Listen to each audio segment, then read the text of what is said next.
Good morning, students. How are you? I hope you all are well. Welcome to IITN's Public School online classes. I am Shivam sir, and today we are going to discuss about our favorite chapter, that is preposition. Okay, so let's start our class.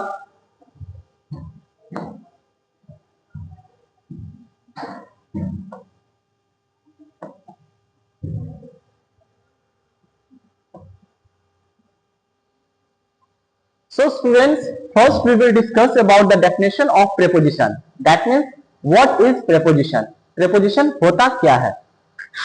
So this is the definition: a word which shows the relationship between a noun or a pronoun to the other noun and pronoun. That means preposition ऐसे words को कहते हैं, ऐसे शब्द कहलाते हैं जिनका संबंध, एक नाउन का संबंध दूसरे नाउन या प्रोनाउन से होता है। यहाँ एक नाउन या प्रोनाउन, आप कुछ भी ले सकते हैं, नाउन और प्रोनाउन। नाउन मीन्स किसी भी चीज का, पर्सन का नेम, जो कि नाउन होता है। तो एक पर्सन, एक थिंग का नाम एज अ नाउन आप जब किसी दूसरे के साथ, किसी दूसरे नाउन या प्रोनाउन के साथ रिलेशनशिप में यूज करते हैं, तो जो रिलेशनशिप बनाता है दोनों वर्ड्स के बीच का, एक नाउन का दूसरे नाउन से, एक प्रोनाउन का दूसरे प्रोनाउन से, इस तरह से जो रिलेशन बनाता है वही वर्ड हमारा प्रीपोजिशन कहलाता है। ओके, एक बार फिर से डेफिनेशन हम लोग देख लेते हैं।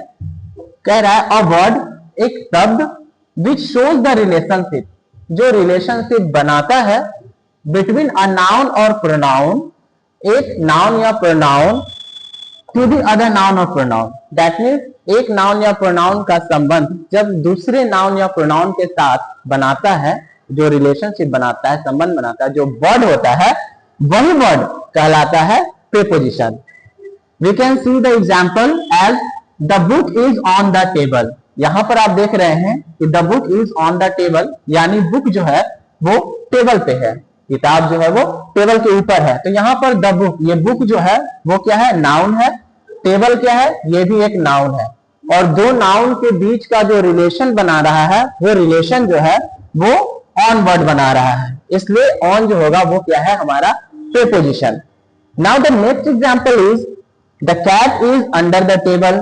That means the cat is under the table. यहां पर द कैट जो है वो एक नाउन है, द टेबल जो है वो दूसरा नाउन हो गया, और दोनों के बीच का जो रिलेशन बना रहा है वो वर्ड है अंडर। अंडर मीन्स क्या होता है? नीचे। इस सेंटेंस का मतलब जो होगा वो होगा कि the cat is under the table, यानी बिल्ली जो है वो टेबल के नीचे है। तो यहाँ पर बिल्ली का संबंध टेबल के साथ बनाने वाला जो वर्ड है वो वर्ड हमारा अंडर है, इसलिए अंडर जो होगा वो क्या हो जाएगा? हमारा प्रीपोजिशन। ओके, अंडर जो है वो क्या है? हमारा प्रीपोजिशन। पहले ही मैंने बता दिया है कि प्रीपोजिशन ऐसे वर्ड्स होते हैं जो एक नाउन या प्रोनाउन का संबंध किसी दूसरे नाउन या प्रोनाउन के साथ बताता है। ठीक है, तो अंडर हो गया यहाँ पे। The next example is the monkey is behind the tree, यानी बंदर जो है वो पेड़ के पीछे है। यहाँ पर बंदर का संबंध पेड़ के पीछे के साथ बताया जा रहा है। The monkey is behind the tree, यानी यहाँ पर जो एक नाउन है वो है the monkey and the other noun is the tree, और इन दोनों के बीच का जो रिलेशनशिप शो कराता है वो वर्ड है बिहाइंड, इसलिए यहाँ पर जो है वो बिहाइंड हमारा क्या हो जाएगा? प्रीपोजिशन। ओके स्टूडेंट्स, यहां पर हमने 3 एग्जांपल्स देखे और तीनों एग्जांपल से हमारे ये चीज क्लियर हो चुका है कि what is preposition. Preposition is a word which shows the relationship between a noun और pronoun to the other noun and pronoun. Okay, so इसका एक और सेंटेंस एज अ डेफिनेशन हम लोग जो यूज करते हैं, बेसिकली मैंने अपना बनाया था, बताया था आपको क्लास में भी कि preposition is a word which shows the position of noun or pronoun. In the most of the sentences, we can see that a preposition is a word which shows the relationship between noun and pronoun, and the other definition is a preposition is a word which shows the position of noun and pronoun. यानी एक noun या pronoun का जो स्थान बताता है। जैसे यहाँ एग्जाम्पल में आप देख रहे हैं the book is on the table, यहाँ पर जो बुक है उसका स्थान बताया गया है कि टेबल के ऊपर है, ठीक है। तो ऑन यहाँ पे हो गया preposition. The cat is under the table, यहाँ बिल्ली का स्थान, बिल्ली का प्लेस बताया गया है कि वो बिल्ली कहां पर है, अंडर द टेबल, यानी टेबल के नीचे है। तो यहाँ अंडर क्या हो जाएगा हमारा, प्रेपोजिशन। नेक्स्ट है the monkey is behind the tree, यहाँ बंदर का बताया जा रहा है कि बंदर जो है वो पेड़ के पीछे है, तो बंदर का स्थान बताया जा रहा है। बिहाइंड वर्ड जो है वो स्थान बता रहा है कि वो पीछे है, इसलिए बिहाइंड क्या हो गया, preposition. Now we will see some other words of preposition. Look at here students, some words of preposition.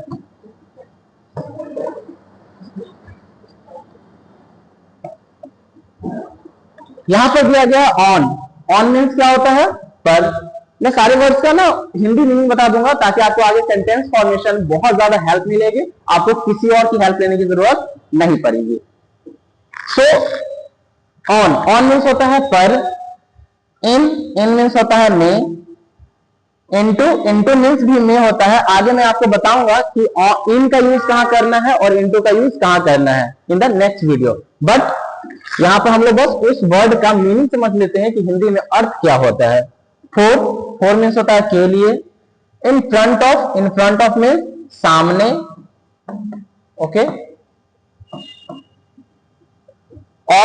Of means होता है का, के, की। ये सब सेंटेंस के फॉर्मेशन में बहुत ज्यादा हेल्पफुल होते हैं। आगे बिटवीन मीन्स होता है बीच में। एमंग मीन्स भी होता है बीच में। नेक्स्ट वीडियो में मैं बताऊंगा कि किस सेंटेंस में आपको बिटवीन का यूज करना है and which sentence we will use among. The next is from means होता है कि से मतलब कहीं से अलग होने की बात होती है फ्रॉम में, ठीक है। इसका मतलब भी सेम होता है।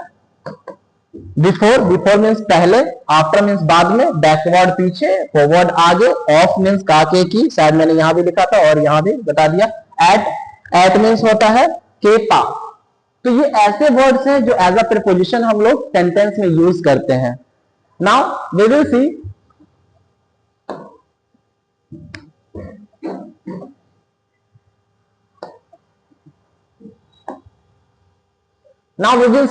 some sentences which is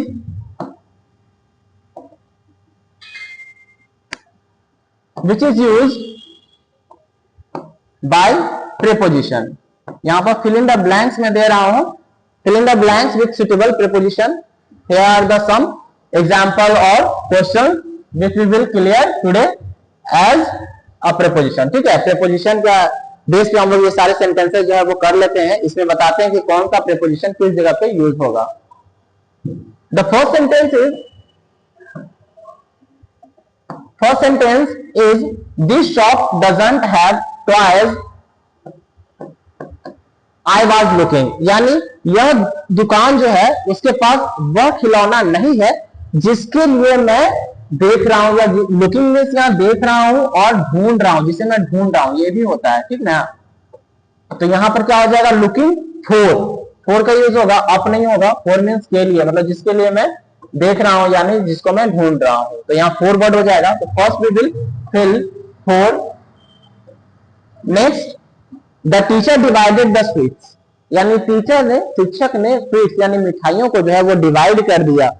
divide किया बिटवीन और एमंग, मैंने दोनों का मीनिंग बताया था कि बीच में होता है, बट यहां भी मैं बता देता हूं बिटवीन जब होता है जब दो चीजों या दो पर्सन का यूज हम लोग करते हैं, ठीक है, तो उसके कंपेयर में हम लोग बिटवीन का यूज कर लेते हैं। जैसे Ram is between Sohan and Mohan, यहाँ सोहन और मोहन दो लोगों का मैंने जिक्र किया, इसके लिए हमने बिटवीन वर्ड का यूज कर लिया है। बट जब हम लोग पूरे होल ग्रुप का यूज करते हैं सेंटेंस में, तो होल ग्रुप या होल कम्युनिटी के बीच में जब बात हो जाती है तो यहाँ पे हम लोग एमंग का यूज करते हैं। तो यहाँ पे क्या कह रहा है कि the teacher divided the sweets all the children, यहाँ ऑल कह रहा है, दो पर्सन नहीं है, ऑल है। तो जब ऑल पूरे हो जाएंगे तो यहाँ पर आपको जो है वो एमंग का यूज कर लेना है, ठीक है। एमंग मींस पूरे होल ग्रुप, कम्युनिटी जो है या ग्रुप जो है उसको हम लोग यूज करते हैं।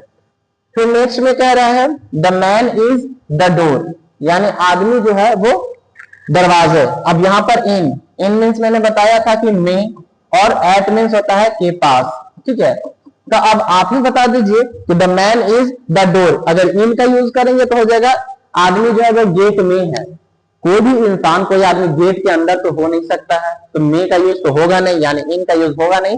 एट का यूज आप करोगे, the man is at the door, यानी आदमी जो है वो दरवाजे के पास है। In the next sentence, the dog is grateful its owner, यानी कुत्ता जो है वो काफी ग्रेटफुल है, कृतज्ञ है। किसके किसके लिए या किसके प्रति, ठीक है। The dog is grateful its owner, to का यूज करेंगे, फोर का यूज करना बेकार हो जाएगा। फोर का यूज आप अगर कर रहे हैं तो वो गलत होगा, यहां पर आपको टू का यूज कर लेना है। आगे है माई ब्रदर्स एनिवर्सरी, यानी मेरे भाई की एनिवर्सरी, इज मतलब है।